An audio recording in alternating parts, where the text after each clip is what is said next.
Absolutamente, sobre nenhuma hipótese, você deve dar carona a um desconhecido na estrada. É comum que pessoas desconhecidas abordem motoristas de caminhão na Rota 333. Não importa quem seja a pessoa em questão. Não importa se é uma mãe amamentando com um bebê recém-nascido ou uma criança perdida e desesperada. Nunca, por motivo algum, sob nenhuma condição, você deve fornecer a qualquer uma dessas pessoas a carona solicitada. Você não sobreviverá se fizer isso. Li isso no Manual do Funcionário, seção 3B. E eu deveria ter levado essa regra muito mais a sério. Por que você está fazendo isso? Foi isso que minha namorada de 3 anos me perguntou repetidamente nos dias que antecederam minha partida. A data de início do meu novo trabalho como caminhoneiro estava se aproximando. Eu me mudaria para um estado completamente diferente. Bem, amor, eu acabei de me formar e eu preciso de um emprego. Como assim? Trabalhar como caminhoneiro não tem nada a ver com essa formação, meu bem. Fique aqui. Para ser justo, a maioria dos empregos não tem nada a ver com letras. Esse é justamente o problema. Acho que eu fiz a faculdade errada. Mesmo assim, dia após dia, Mayra continuava perguntando por que eu estava fazendo aquilo. Eu poderia ter dado a resposta mais fácil: o dinheiro. E esse realmente tinha sido o motivo pelo qual eu assinei o contrato. Mas quanto mais a data de início se aproximava, mais eu tinha certeza de que essa não era a única razão pela qual eu estava indo embora. Como eu poderia colocar em palavras aquela sensação que crescia dentro de mim? A sensação de que eu não podia ficar, de que eu não era feliz ali, ou em qualquer outro lugar, na verdade, e de que aquilo estava lentamente me sufocando. E, embora a culpa não fosse dela, ela também não era a solução, por mais que desejasse poder ser. Então eu precisava ir. Eu precisava. Mas sim, tenho quase certeza de que o que realmente respondi foi apenas: meu bem, eles pagam bem. Eu sei, pode me processar, gente. Ela só respondeu: você ainda pode me ligar. Vamos conversar todos os dias enquanto você estiver dirigindo, certo? Eu não sei, respondi. Acho que provavelmente não. Existe uma seção inteira no Manual do Funcionário dizendo que só posso usar o rádio. E daí, amor? Eles não vão saber. Como vamos manter um relacionamento à distância se não pudermos conversar?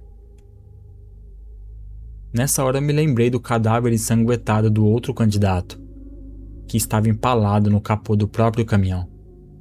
Lembrei-me do arranhar do meu rosto contra o asfalto enquanto coisas corriam ao redor do meu veículo.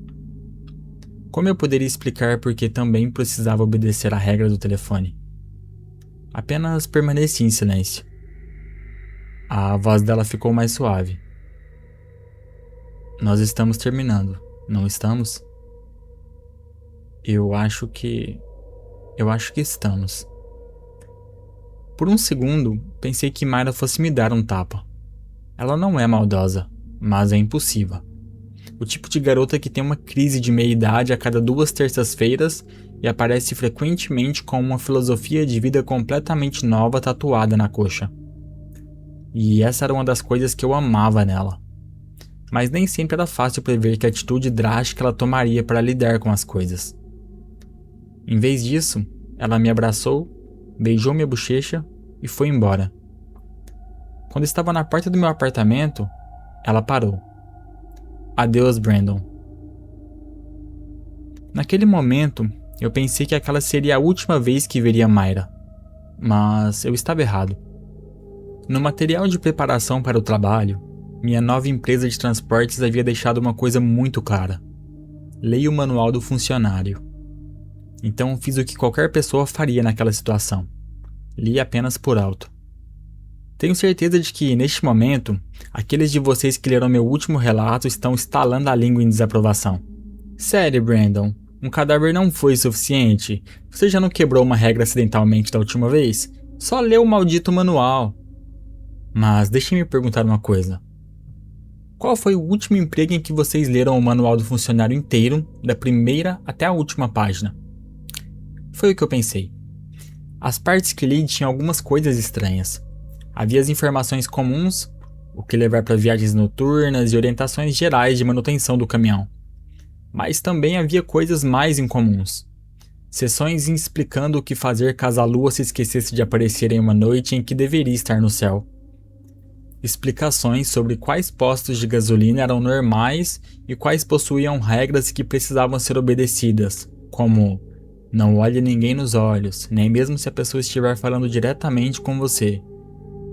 Devo admitir que havia uma página inteira com uma lista indicando quais estações de rádio FM eram seguras e quais poderiam colocá-lo em transe durante horas ou fazê-lo sentir vontade de comer substâncias que não eram alimentos. Nunca ultrapasse o limite de velocidade, dizia uma frase na seção 5.A. Caso faça isso, poderá chamar a atenção da patrulha rodoviária.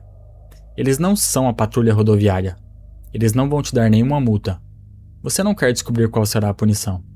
Basicamente, eu tinha entre 90% e 95% de certeza de que morreria de uma maneira mórbida e terrivelmente brutal na primeira vez que dirigisse de verdade pela Rota 333. Aquilo era mais uma curiosidade passageira do que um medo real, o que provavelmente apenas demonstrava o quanto minha mente já estava quebrada. No entanto, fico feliz em dizer que minha primeira entrega ocorreu sem nenhum problema. O primeiro trecho atravessava bosques de sequoias, seguido por horas de deserto marcada por cidades decadentes e, por fim, alguns canyons montanhosos bastante sinuosos. Dormi na cabine depois de entregar minha carga em um prédio abandonado. Foi lá que me disseram para deixá-la, e eu só fiz isso. Acordei cedo na manhã seguinte para terminar o trajeto e consegui fazê-lo vivo e bem. Meu caminhão parou durante 1 minuto e 47 segundos exatamente no mesmo trecho da última vez, mas não recebi outra visita das coisas que viviam na floresta. Randall não parecera excessivamente preocupado quando expliquei que, durante a entrevista, eu realmente havia saído do caminhão. Por isso, decidi não me preocupar demais por enquanto. De volta ao pátio da empresa, balancei as chaves diante de Randall, e ele assoviou. 14 horas para ir e voltar? Isso é simplesmente inédito. Bem, Randall, posso perguntar o que eu realmente entreguei? Não, não pode. Ele sorriu alegremente e pegou as chaves da minha mão. Eu confesso que ainda tinha dificuldade para entender Randall. Ou ele era um idiota passivo-agressivo, ou simplesmente tinha um senso de humor estranho. De qualquer forma, ele não parecera muito preocupado quando o outro homem da minha entrevista foi brutalmente assassinado.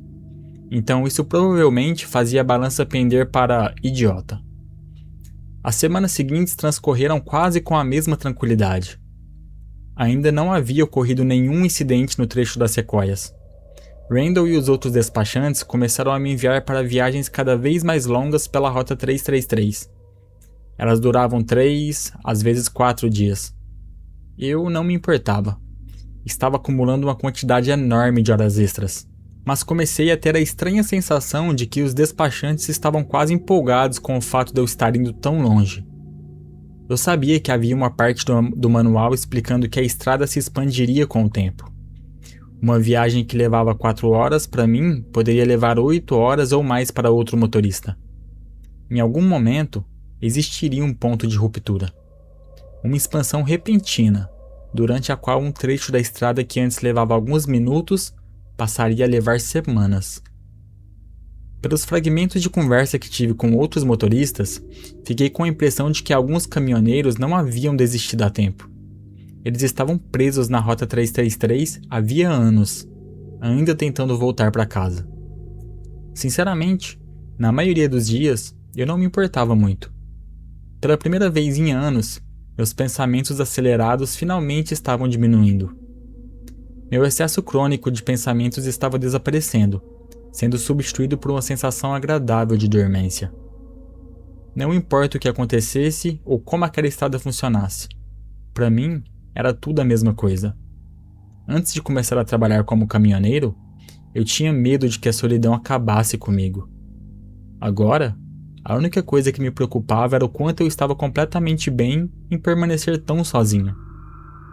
Até que, em um posto no meio do nada, ouvi uma voz que jamais deveria estar ali. Eu havia parado para abastecer em um PetroSpeed, um posto, quando eu simplesmente ouvi. No começo, não consegui identificar completamente a voz e apenas continuei abastecendo. Mas algo incomodava os cantos mais profundos da minha mente. Um fio fino puxando e puxando. Finalmente, virei-me para descobrir a quem pertencia a voz do outro lado do estacionamento. Fiquei boquiaberto. Era Mayra, minha ex-namorada, conversando de maneira agitada com alguém que parecia ser um funcionário do posto. Quando me aproximei, consegui ouvir a conversa. Como assim não existem mecânicos na região? Mayra apontou o dedo para o carro. Como que eu deveria continuar dirigindo naquela coisa? Bem, senhora, eu sinto muito, mas a cidade mais próxima fica a várias horas daqui. A senhora terá que ligar para uma empresa de reboque. Eu não quero ligar para uma empresa de reboque. Quero encontrar alguém aqui. Eu entendo, senhora, mas... Mayra? Perguntei. Ela se virou rapidamente, parecendo prestes a gritar comigo também, até perceber quem eu era. As mãos dela voaram até a boca. Depois, ela correu em minha direção e se jogou em meus braços. Eu ri. Isso é uma loucura. O que você está fazendo aqui? Bem, Brandon, eu estava procurando você. Procurando por mim? Mayra, você nem sequer me ligou. Não, eu liguei. Liguei umas 12 vezes nos últimos dias e você nunca atendeu. Eu fiquei preocupada. Queria ver você. Eu confesso que realmente não teria atendido. Estava no terceiro dia de uma viagem de 4 dias. Eu nem levava mais meu telefone, para evitar a tentação de usá-lo. Algo assim, ela conseguir me encontrar no meio do nada, parecia exatamente o tipo de coisa impossível que Mayra faria. E aí, isso era completamente insano. Mas também era exatamente o motivo pelo qual eu havia me apaixonado por ela. Que sorte incrível, ela disse. Se meu carro não tivesse quebrado, eu não teria parado aqui. Posso ir com você? Nós conversamos durante horas. Era exatamente como antes. Rimos e cantamos, em volumes ensurdecedores, as poucas músicas country que conhecíamos. Depois de algumas horas, ela segurou minha mão. Eu não a impedi. Eu achava que estava bem com a solidão, mas com ela ali fisicamente ao meu lado, percebi que aquilo me incomodava mais do que eu havia permitido que eu mesmo acreditasse. Nunca pensei que você fosse querer falar comigo novamente, eu disse. No começo eu não queria. Ela acariciou meu nó do dedo com o polegar. Eu acho que nunca vou deixar de amar você. Eu me senti incrível quando ela disse isso. Não, melhor do que incrível. Eu me senti feliz. Passei toda a noite radiante, até pararmos em uma área de descanso para dormir e ela entrar no prédio para usar o banheiro. Está tudo bem. Enfermei pelo rádio portátil durante minha comunicação noturna. Sim, de alguma maneira aquele rádio era capaz de se conectar com a central. Eu já havia desistido de tentar entender como. Você parece animado, disse Randall. Na verdade, Randall, aconteceu uma coisa maluca. Contei a ele sobre ter encontrado Mayra, sobre como estava dando carona para ela de volta à civilização e sobre como era bom vê-la. Ele ficou em silêncio. Você sabe que não deveria dar carona a desconhecidos na estrada, disse ele. Eu não dei carona. Ela não é uma desconhecida. Eu conheço ela. Bem, Brandon, ela pediu carona? Não, eu ofereci carona.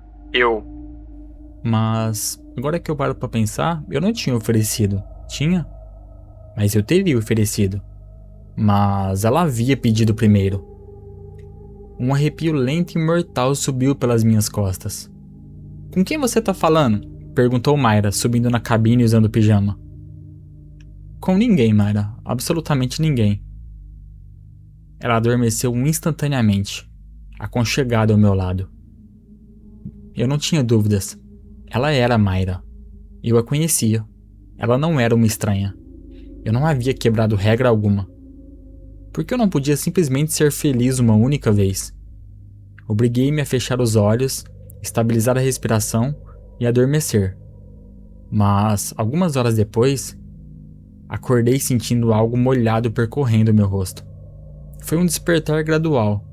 Havia alguma coisa molhada no meu rosto. Meus olhos não se abriram de repente.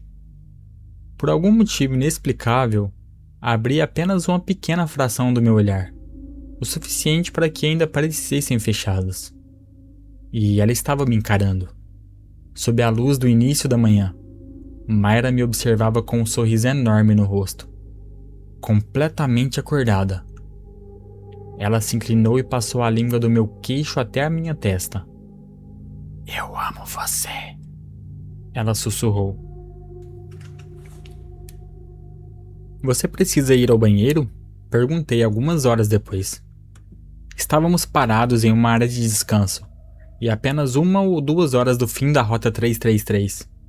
Nas últimas horas, a conversa havia ficado tensa.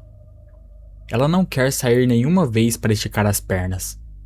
Eu insisti, e ela ficou irritada. "Estou bem." "Calma, Mayra, é que você não foi ao banheiro o dia inteiro, e também não foi ontem." Ela deu uma risadinha, como se eu tivesse contado alguma piada. Estendeu a mão até meu rosto e passou uma única unha afiada pela minha bochecha.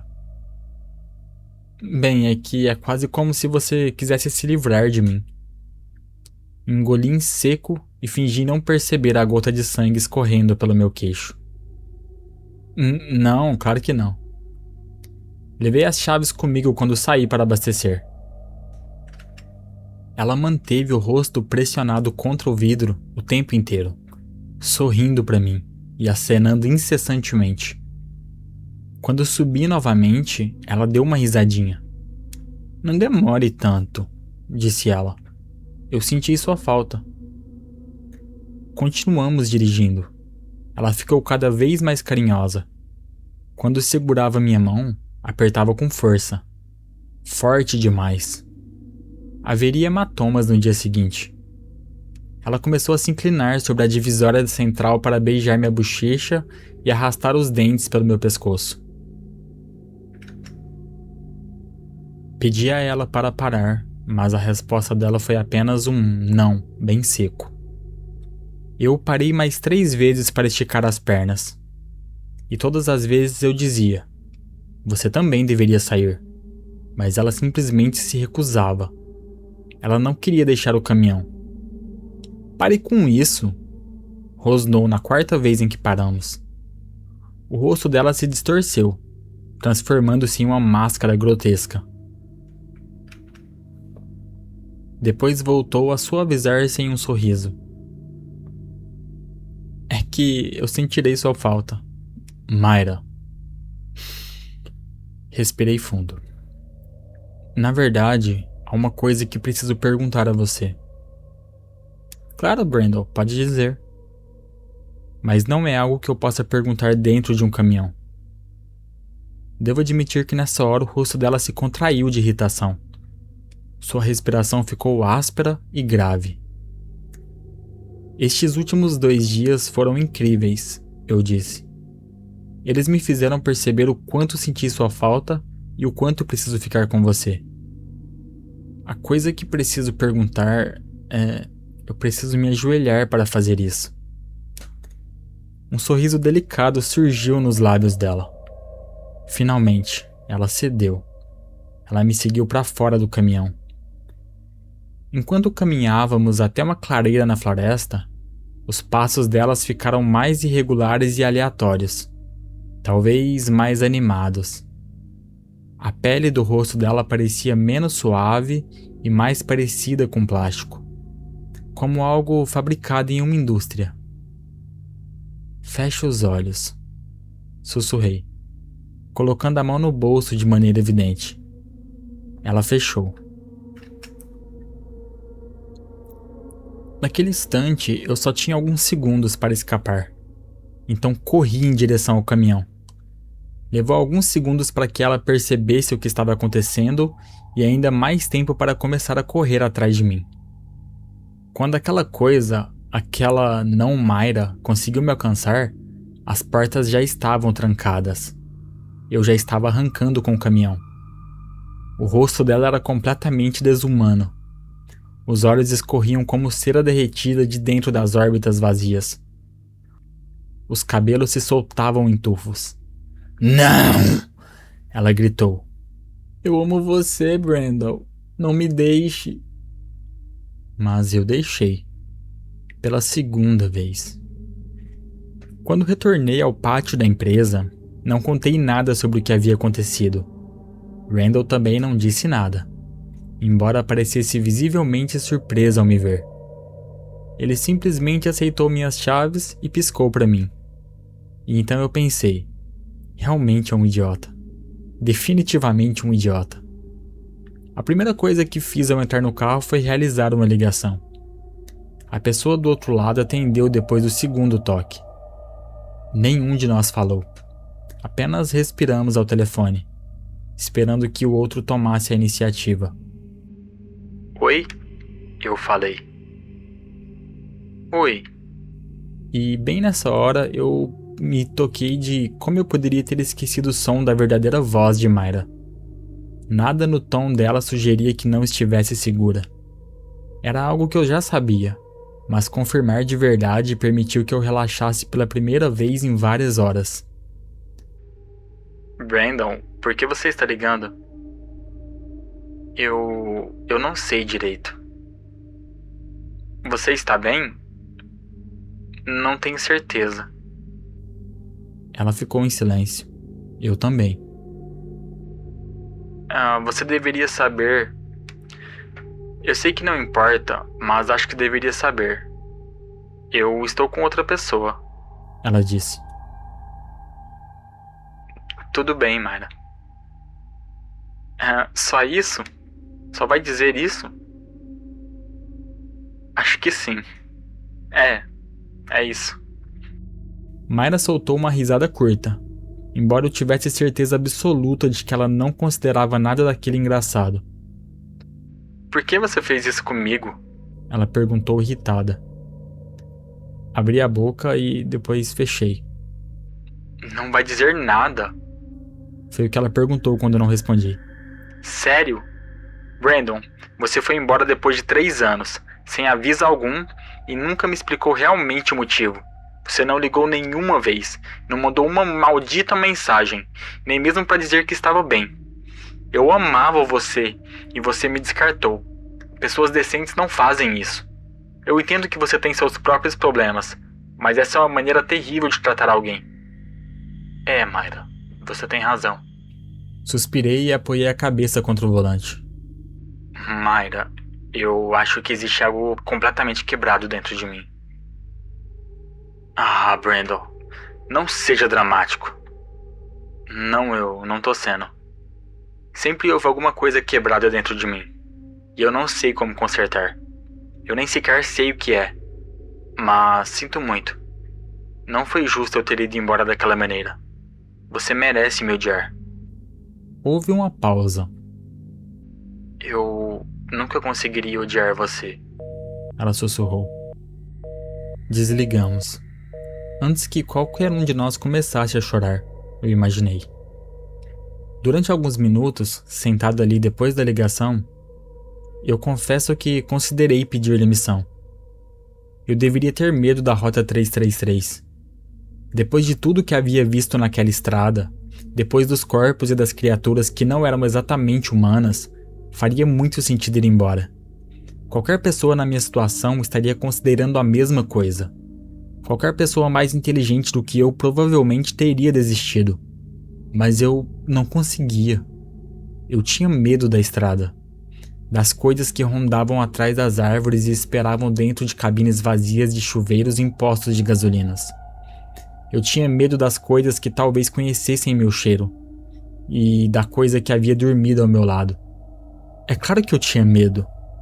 Eu apenas tinha mais medo ainda do mundo real. E por isso fiquei. Por isso continuei dirigindo. E algum dia, quando a estrada se expandir e as viagens deixassem de durar dias para durarem semanas, talvez até anos, eu continuarei dirigindo.